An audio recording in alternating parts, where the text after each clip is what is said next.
I'm Kerry Fink, and welcome to Helping Seniors Updates. Today is time for the art of healthy living.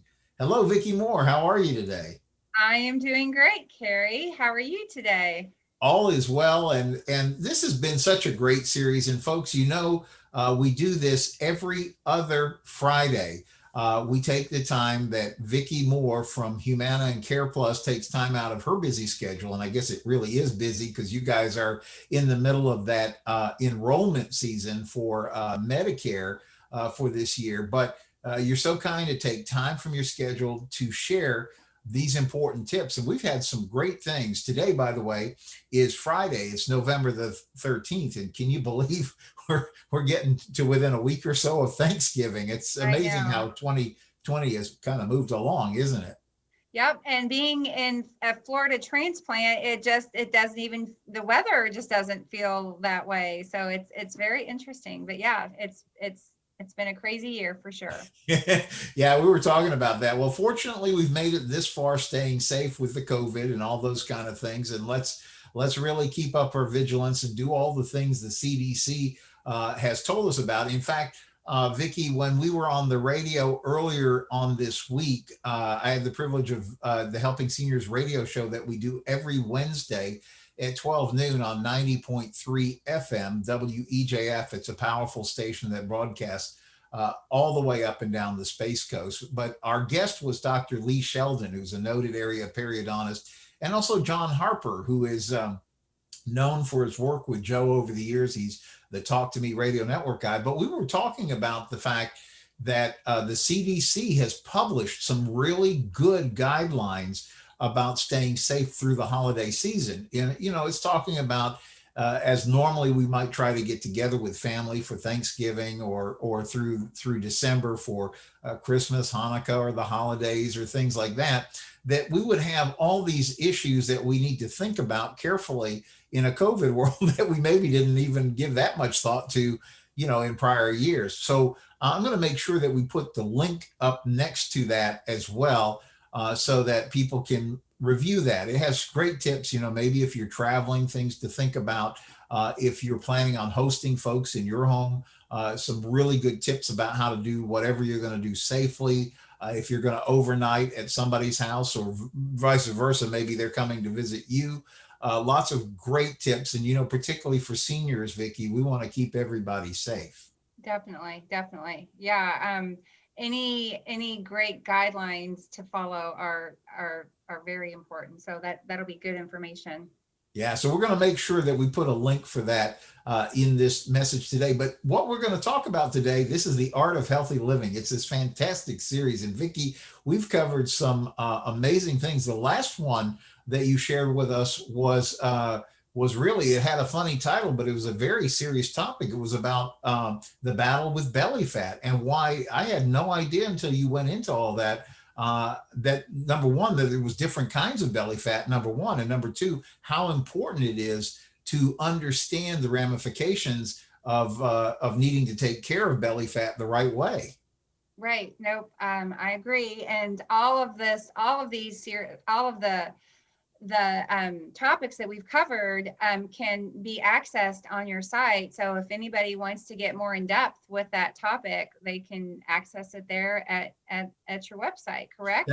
That's exactly right. I was going to invite you. Thanks for bringing that up, because I was going to invite you, viewer, to check this out at helpingseniorsupdates.com. That's a fast way to get to it. Helpingseniorsupdates.com. And what you'll do is you'll look for the art of healthy living. There's a search box, you can put that in, but there's been some great ones. We just talked about the last episode where you were going through and educating us about the battle of belly fat. But, there's been great topics. We learned about organic foods. We've learned about how to eat and things to think about in ways to help us with our mood. And so we don't get bogged down and maybe depressed, particularly as we go into holiday season. There was a great program I thought you shared about Medicare 101, because here we are in that annual enrollment period where, number one, so many people are just turning 65 now, and this is their first experience with Medicare. and so many questions because you know your mailbox just gets flooded with information. And even if you've been familiar with Medicare and been enrolled in it for a number of years, each year there's things that shift around, right? With like formulary for which drug prescriptions are covered. And that's why somebody really needs to, number one, get the information that you shared in the Medicare 101. But I would actually advocate that they probably give you a call and just share what they've got going on in their own situation, and you can see if you know, and advise them on maybe the right next steps to take. Right, right. And that's so important. Because there's so many options with Medicare. There's the supplements, the advantage plans, which we are in that period right now, that AEP period where people can make changes. And as you mentioned, you can change the drug plans and things like that, and formularies can change. So it is so important to examine your specific plan every year. And then, of course, if you're new to Medicare, just finding out what your options are.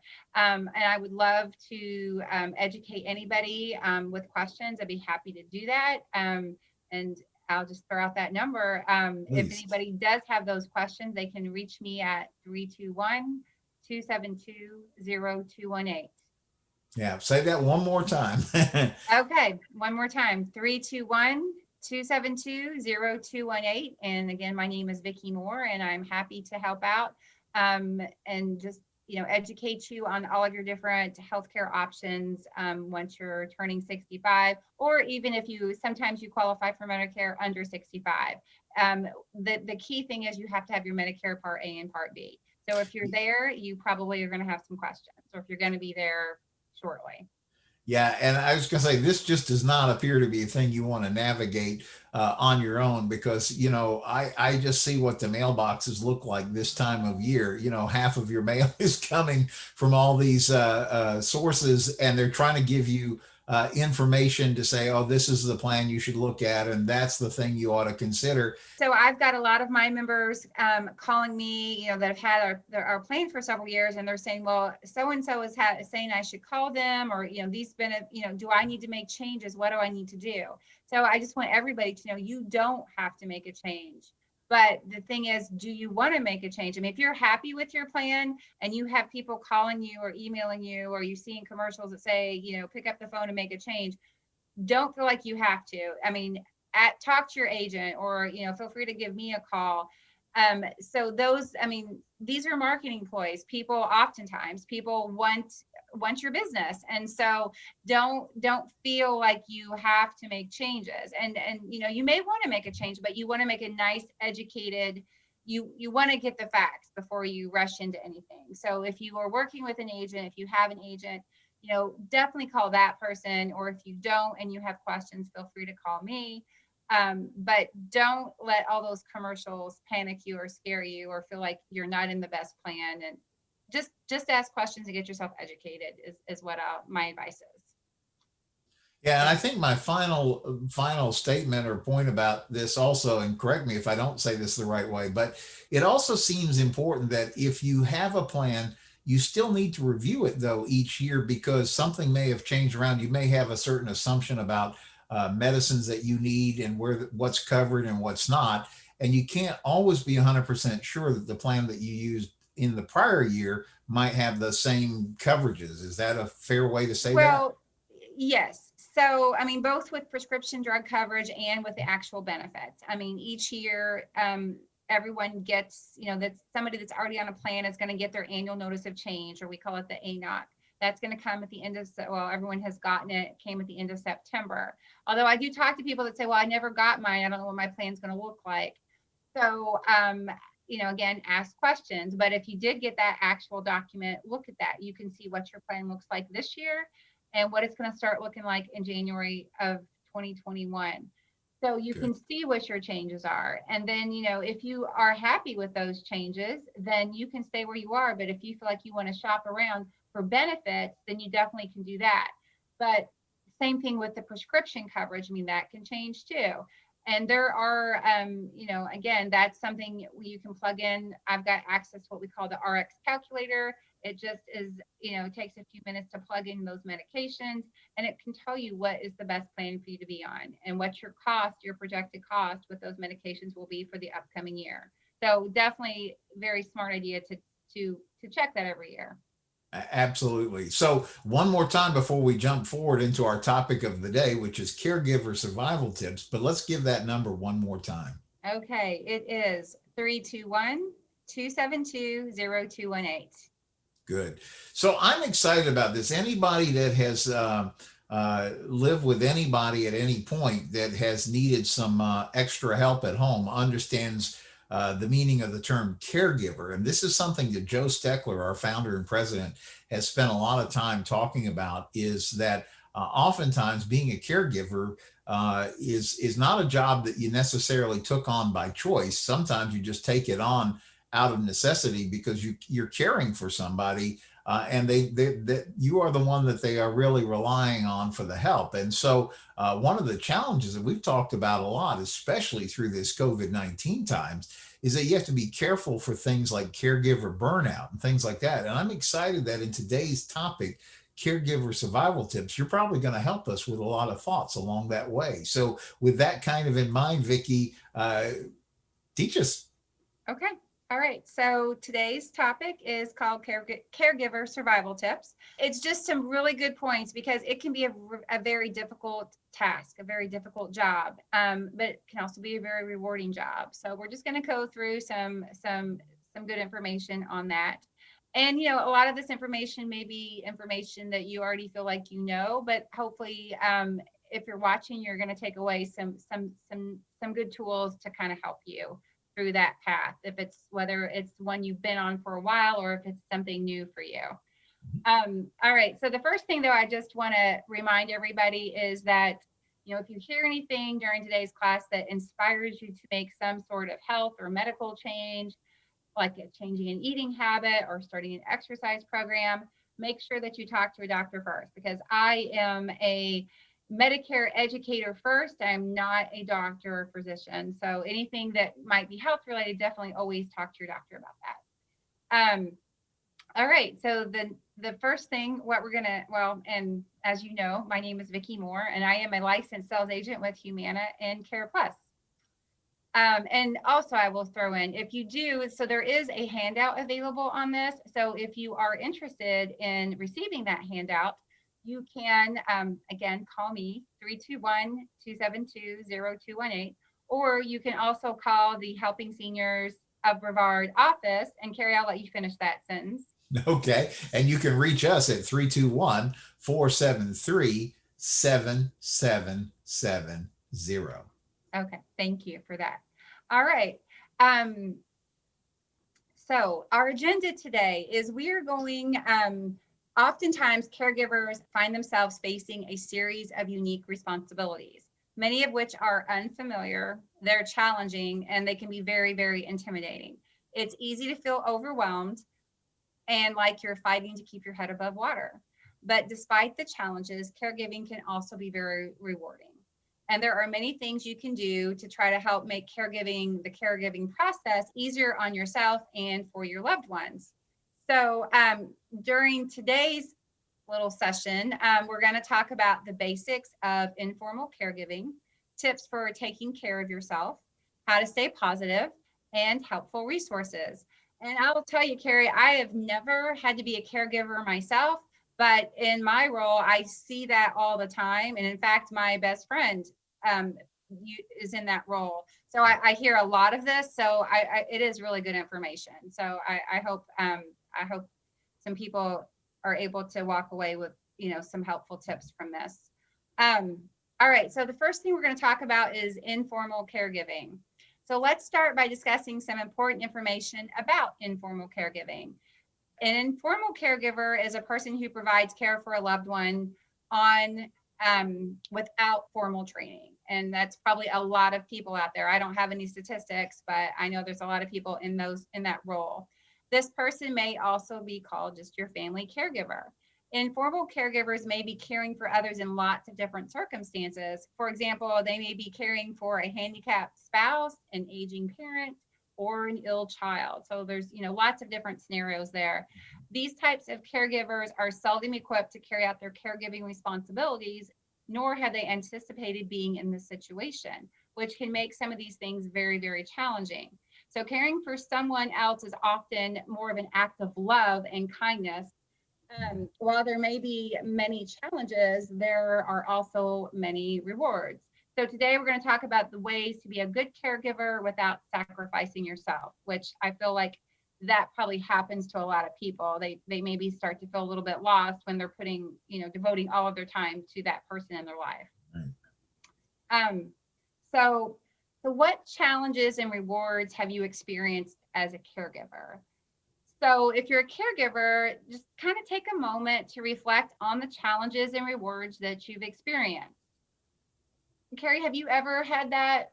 Have you ever had that role? Has that ever been placed upon you, or? Oh, absolutely. One of the reasons that I think what we do with helping seniors being so near and dear to and such an important effort in our community is because yes, in our family we have been through it quite significantly with close family relatives where we have been in charge of their care, and that really teaches you about the importance of exactly what you're going to be going through, which is how to prevent caregiver burnout, number one. But also at the same time, it's interesting because you care about the people that you're really trying to help here. Then not only are you concerned about not burning yourself out, but you're also driven to try to be the best caregiver that you're able to under the circumstances. So it puts a caregiver under a tremendous amount of stress. And that's why I'm so glad you're covering this today. Right. And, in my role, I deal with so many different senior organizations. And so I just see it all the time. So I see all the challenges that people are facing, and of course the rewards as well. So some challenging things that people have shared in the past with me, that would include like organizing daily schedules. And, Right. if you've been doing it for a while, hopefully that, you've gotten that down by now. But that can be difficult. Not understanding what to do and how to do it. So, maybe if you're a child of an adult parent that's all of a sudden, you're now needing to help, you've got their, responsibilities that or things that you need to take care of for them that you've never had to do before. So it could be a lot of new things, new roles. And then of course that big one that you hear about with caregivers all the time is, lack of time for yourself. And then of course, difficulty watching a loved one's health decline. And that, it happens everywhere, but here in Florida, we probably see that a lot too. We've got a high senior, large senior population. So for sure. And then conversely, some rewarding things that people have shared would include, being able to spend extra time with a loved one, learning new skills related to your health and medicine. I think, a lot of people out there are really juggling a lot of medications and learning about a lot of medications. So you definitely learn to take on new skills. And then you kind of get a clear sense of purpose. If you haven't before in your life, I mean, your goal, you've got to make sure that person is safe and, feels loved and taken care of. So, that comes with that role as well. So one thing though that we'll say is, you don't want to try it alone. So even if you're considered to be the primary caregiver for your loved one, you shouldn't try to do everything on your own. You most likely may need to rely on other family members. Maybe it's close friends or other health professionals. So trying to do everything on your own may lead to caregiver burnout, making it tough to provide care for yourself and others. But asking for help, I think, can be difficult. And so you may be afraid to inconvenience others or worried that you won't get the help you need. However, you may be surprised at the willingness of people to help when you make your needs known. So many times friends and family members want to help, but they just don't know how. So I do think that's really important that, don't try to attempt to do this by yourself, and not everyone has a big family they can reach out to. So, but if you do, reach out to the family. Don't feel like you're that one kid that's got to take care of mom, even though you live right there with mom, because there's other options. So definitely, try to work with those. So before you can ask for help, you need to have a clear understanding of your family member's needs. You want to take some time to list all the caregiving tasks required, being as specific as possible. So to ask for help, here are some steps that you can go through.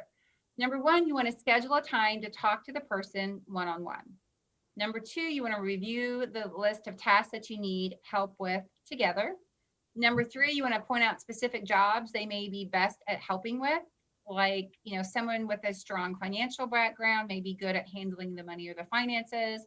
You could include shopping, cooking, cleaning, yard work, providing a break for you, and paying bills. Number four, ask the person if you're able to help, and if so, in what ways they could help. And then number five, agree on a clear schedule and or a time that they will provide this assistance. And then the last one, number six, you want to thank that person that's helping on behalf of yourself and of the care recipient. So I think that list is maybe hard for some people to even attempt to do, but reaching out to other people, if you have those resources, I think is really important. So you want to, of course, consider sharing the responsibility with as many people as possible. Even those who live far away may be able to help with some tasks. So when someone offers assistance, consider saying yes. Don't shy away from accepting any help. You want to keep a list of small tasks handy, like grocery shopping or driving your loved one to an appointment that others could easily take care of. Remember, we said that part of putting together a plan includes a list of all the tasks the person needs help with. So you want to look at that list and see what tasks the person who is offering help can do. And be open-minded. Receiving help from others will probably require you to relinquish some control and be open to the way other people do things. And I would venture to say that's probably a tough one for a lot of people. They, people kind of like doing things their way and feel like maybe that's the best way to take care of that particular of their loved one. But if you want to have some time for yourself, and you can't bear the whole burden yourself. So you've just got to be open to other people's ways of doing things. All right, so you want to take care of yourself, and doing all those above things is going to help you be able to do that. When you're busy taking care of someone else, it's easy to put your own health and your personal needs on the back burner. But failing to address your emotional, your physical, and your social needs can be risky business. In fact, it may even compromise your ability to provide care and fulfill your role as a caregiver. Here are some ideas for taking care of your emotional needs.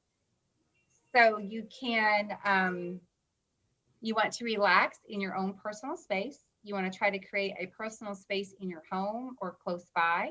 And this is a place where you can go to decompress and to do things that you enjoy doing, like, maybe writing or reading or praying or painting.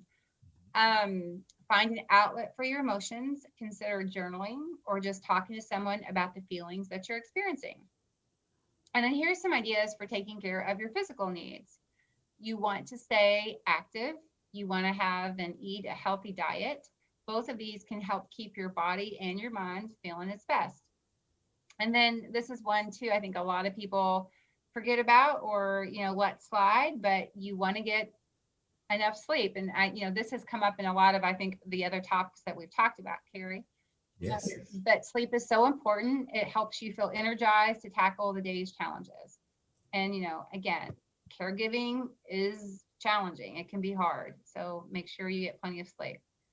You want to have regular checkups. You want to keep up with your regular screenings and your vaccinations, as well as taking medicines your healthcare provider has prescribed for you. So the most important thing, just don't forget about yourself. You want to do all the things for yourself so that you can stay healthy and refreshed to take care of your loved one. All right, so here are some other ideas for taking care of your social needs. So don't stop doing things that you enjoy. Continue to do activities that are important to you. So, is that being part of a book club or having coffee with a friend or, these are things that can allow you to maintain balance in your life, no matter what they are. If you just need, if you need to have a walk on the beach every day to revive, to keep you refreshed, make sure you're doing those things.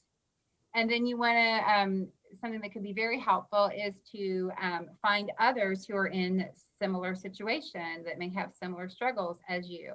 This can help remind you that you're not alone, and you can provide you the opportunity to give and receive support, which I think that is a huge, huge thing. All right, so the next thing we're going to talk about is focus on the positives. So there are many aspects of caregiving that are outside of our control, but you can control your attitude. There is usually a silver lining to be found in every situation, but in some instances, you really have to search for it. So to find the silver lining in your situation, think about how caregiving has made you stronger or how it's helped strengthen your relationship with your loved one.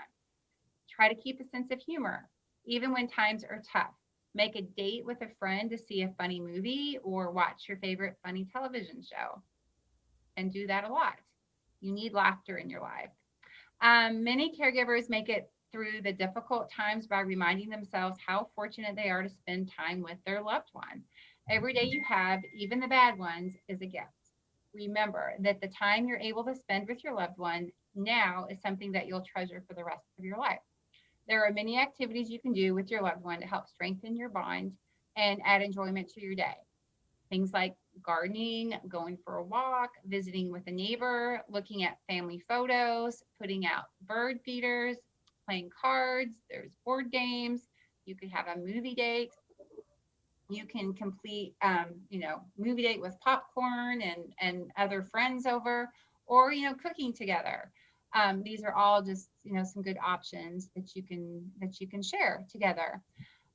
This reminds me, well, actually just yesterday on Facebook, I have a first cousin who lives in West Virginia. That's where a lot of my extended family lives.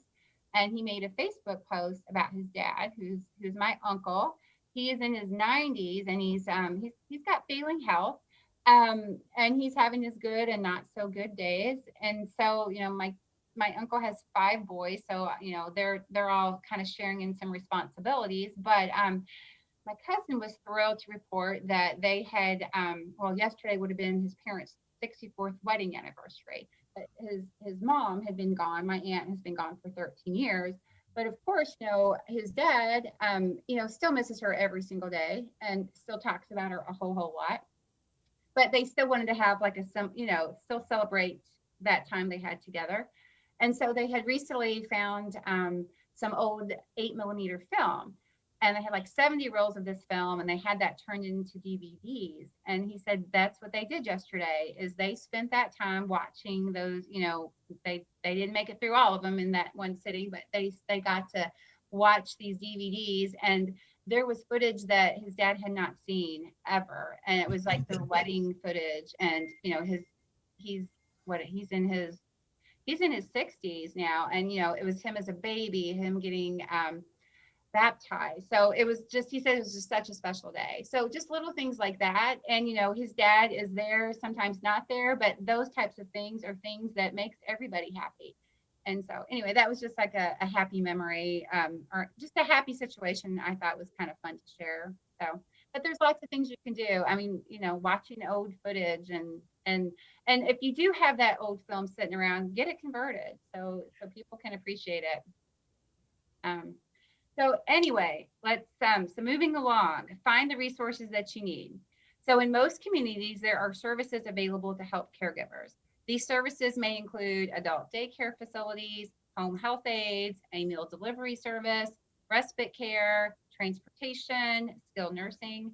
And to find out if these services are available, you can call your local area agency on aging, which we got that right here, right, Carrie?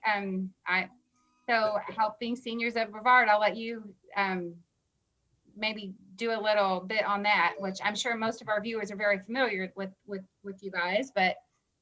Yeah, so Helping Seniors of Brevard, we are in fact operate the county's senior information helpline, and have been a resource in this community now. We're in our 10th year of operation, and so people call us literally from around the county and literally from all over the country, because a lot of times it could be somebody who is concerned for a senior that they know that lives here in Brevard County. But that phone number is 321 473-7770. That's 321-473-7770. It's always a free call because that's what we do as a non-for-profit charity service here in the area, is we try to connect seniors with resources. And I can't tell you how many calls we get from caregivers who are concerned about reaching limitations of what they're able to do in a certain situation. Okay, well, thank you. Yeah, I mean, this is a perfect fit for the services that you provide, because as a caregiver, there's endless amount of resources that you may need. So great resources. So some additional contact suggestions may include your, a local senior center, or a local university, hospital social work unit. If members of your family have affiliations with any organizations, like they mentioned the Elks Club or the Eagles or Moose Lodges, they may be able to offer assistance as well. U.S. veterans may also be eligible to receive support. You can check out with individual organizations to find out more. And a support group can give you the opportunity to express your feelings, which can be very cathartic. So even if you aren't able to change your situation, support groups may be able to clue you in to other local resources. So definitely call Helping Seniors of Brevard, but and they're going to put you in tune or in touch with other organizations. But just know that there is definitely help out there for sure. All right, so we've already talked about finding the resources that you need. So let's kind of just real quick review. So an informal caregiver is a person who provides care for a loved one without formal training. These types of caregivers are seldom equipped for carrying out their caregiving responsibilities, not having anticipated being in this situation. So it's usually just kind of thrust upon you. But these informal caregivers recognize that caring for someone else is often an act of love and kindness. So while there may be many challenges, there are also many rewards. It's important to informal caregivers to have help. So trying to do everything on your own may lead to caregiver burnout, making it tough to provide care for yourself and others. We reviewed some tips for working with your friends and family members to ask for and accept help. And it's also important that caregivers not neglect their own health. So this could compromise your ability to provide care and fulfill your role as a caregiver. Remember to exercise, eat a healthy diet, practice good sleep hygiene habits, and stay up to date on your screening and your immunization. And it may not always be easy, but focusing on the positives can go a long way. And so just the last thing, Carrie, do you have any favorite tips for staying uplifted and optimistic that you would like to share with our viewers today? Well, I really like what you had mentioned before about, there you make a choice whether the glass is half empty or half full, and that is a decision that each one of us has to choose to make. And it can be a real grind, as people who've been involved in caregiving know, and that's why it's so important when you're talking about these issues of caregiver burnout and making sure that you take care of yourself as a caregiver, so that you are able to provide quality care for the person that you love and are caring for. But sometimes I think it's important for us to recall the glass half full. And you mentioned that throughout this. You talked about the ability to have that time with your loved one. So many people never get a chance to have any kind of time with the person, and then at some point they often regret, the fact that maybe they didn't get to spend that time with somebody. So in the middle of that, and another piece of advice that you brought up in today's discussion was that about the sense of humor. And I think it all goes into that same bucket, I would say, of seeing the glass as half full. Look for those things that are the positives in the situation, that you do get to spend time with a loved one, and that seasons change, and it's part of the whole process. And so by just understanding and looking for the lighter parts, and trying to be a little bit protective so that you don't burn yourself out, those are all the important things that you're talking about in today's message, I think. Yep, great words. Thank you, Carrie. Yeah. So this has been another excellent resource. Maybe you yourself, Vicky, as you had mentioned, maybe the person that's viewing this is not necessarily a caregiver themselves at this point, although it's quite possible at some point in the future, you may have to, you may be the one that needs to step in and do that. But oftentimes we know somebody, just like you were talking about, you have I think you said it was your best friend who is a caregiver. And so you see from kind of the sideline looking at what that person is going through, that they really need your support. And so at the very least, if you as a friend of a caregiver can look at all these things and say, look, let me do those things that help you smile a little bit, or at least lighten the load, or at least have a place to vent a little bit if you've had a frustrating day. All those things are so important, Vicky. Right. No, I totally agree. And I know sometimes we didn't hit on the financial side of this really too much today, but I know that can get a little, you know, a little overextending sometimes. So just the tips, reach out to your family members, reach out to your friends, because I know we don't always all have the financial resources to get help. So try to find help in other ways, because that part of it is so important. And when you say that, you make me think of something that Joe Steckler, our president and founder for Helping Seniors. And remember, Joe, before his decade of service already with the Helping Seniors organization, because this organization started out literally 10 years ago. Before that, he was instrumental in building up the Brevard Alzheimer's Foundation. He was the executive director at the time. He got their endowment set up. He got their the Joe's Clubs, they call them to this day, those adult caregiver places, because even then he realized that caregivers need a break. Maybe they need to go to work. And so there needs to be a resource that can look after a loved one for a certain number of hours, or maybe it's just, kind of those moments of being able to have a break. And that's where those kind of things come in. But what I really wanted to say about that, Vicki, was that it is so easy to forget that you are not alone. In fact, I've heard Joe talk about some of the cases where he provided counsel to a family that was dealing with a very complex situation. And he sat down and he said, well, how many kids are there? Well, there's 4. And he said, well, this is what we need to do for, I don't know if it was mom or dad, but they were able to figure out without anybody really harming everything that was going on in their own financial plans. If they all just chipped in a tiny bit, they were able to get that loved one into a much better situation. And so one of the things that I think is so important about what you're talking about is don't be afraid to reach out and explore. There are some solutions that you may not necessarily have thought of yet, Right. No, totally agree. And again, I mean, and starting with Helping Seniors of Brevard, you can definitely put people in the right direction with a lot of great organizations that you guys deal with all the time. So absolutely. And I think that's one of the benefits. People call us, and I have to say this over and over, Vicki, I'm amazed at how much Helping Seniors is able to assist families. And it's not because we are not a resource directly. It's not like we're a very small nonprofit, relatively speaking. And it's not like we receive all these government grants or things like that we can work with.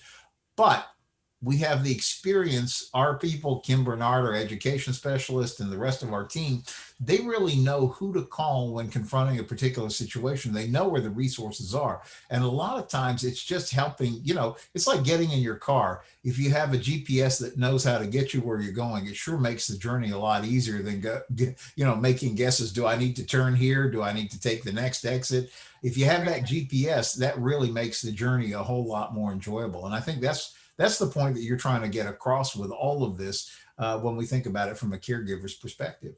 Right, exactly. And that was a great analogy. So yeah, I think great topic today. It was good information. I hope everybody thought so, but I feel like it's important information for sure. Yeah, always good information on this. We call this series The Art of Healthy Living. And thank you again, Vicki Moore, for sharing this. This is a service that you guys do in the community. And again, like we talked about at the outset, this is a busy time of year for you because everybody's in the middle of this annual enrollment period. And yet you're kind enough and gracious enough to take time out of your schedule to share this great information. We call it the Art of Healthy Living series. Again, you can find all of these at helpingseniorsupdates.com. There are some great ones that you may want to share this one in particular with somebody that you know that's a caregiver, or you might want to check out the one on Medicare 101. And I guess before we close up, one more time, Vicki, let's just give out the number that people can reach you with questions. Maybe they have a question about the presentation, or maybe they have a question about the Medicare benefits or things, or just anything that's related to this Art of Healthy Living series. How do they reach you? Okay, well, you can reach me at my, it's my cell phone, and it's 321-272-0218. And I, feel free to call me at any time. I am in appointments quite often all through the day and on the phone, but I will call you back. If I don't answer right away, I will call you back as soon as I can. And one more time, it's 321-272-0218. And then just to let our viewers know, our next topic is going to be Social Security. And so it's a nice little overview, which kind of is very much related to our Medicare. Lots of things to kind of know as you kind of get into the Medicare world. So it's a good topic I'm excited about to share as well. That is a great topic. And I think that comes up actually 2 weeks from today. So you'll want to be sure that you're back for that. Share this with your friends. helpingseniorsofbrevard.org, helpingseniorsofbrevard.org. That's our website. You can find this. You can find the television shows, the radio shows, all of the print publication work that we've done over the years. And you can just pretty much search out any topic of interest that applies to your situation. And I think you'll find something useful there. So thank you again, Vicki, for sharing today. On behalf of Joe Steckler, our president and founder, Kim Bernard, our education specialist, and the entire Helping Seniors team, I'm Kerry Fink. Thank you so much for joining us. Hope you have a great weekend. Stay safe in the COVID world, and we'll see you in just a few days on the next Helping Seniors update. Thanks again, Vicki. Thank you. Bye-bye.